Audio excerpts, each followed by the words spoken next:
पतवा कवन रंग मोजरी हो। ललना कवन रंग श्री नारायण त तुलसी के मन बसे हो। कवनी रंग तुलसी के पतवा कवनी रंग मोजरी हो। ललना कवन रंग श्री नारायण त तुलसी के मन बसे हो। ललना कवन रंग श्री नारायण त तुलसी के मन बसे हो। हरी रंग तुलसी के पतवा तो सबुज रंग मंजरी हो। हरी रंग तुलसी के पतवा सबुज रंग मोजरी हो।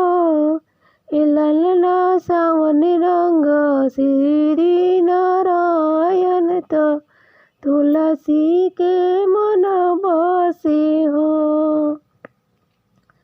ललना सावन रंग श्री नारायण त तुलसी के मन बसे हो।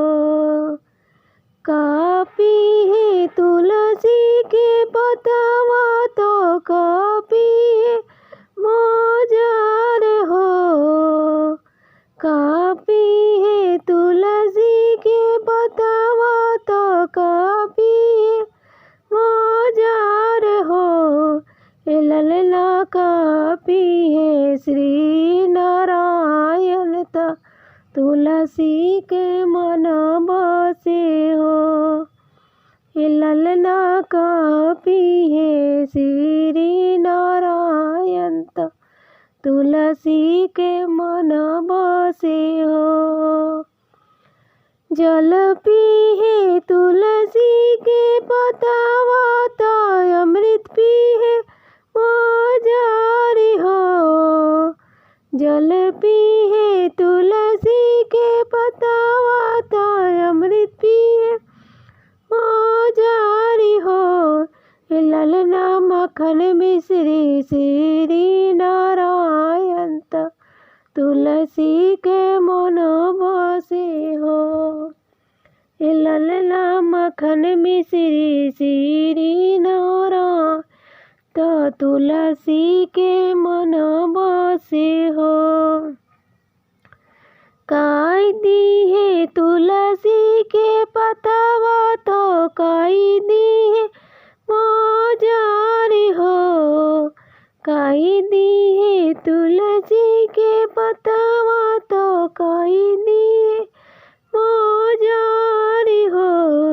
ललना काई दी है श्री नारायण ज तुलसी के मन बसे हो। ललना काई दी है श्री नारायण त तुलसी के मन बसे हो। सुख दी है तुलसी के पतवा तो पुत्र दी है मोजरी हो। सुख दी है तुलसी के पतवा तो पुत्र दी है मोजर हो। ललना मोर सुहाग दी है श्री नारायण त तुलसी के मन बसे हो। ललना अमर सुहाग दी है नारायण तो तुलसी के बसे हो।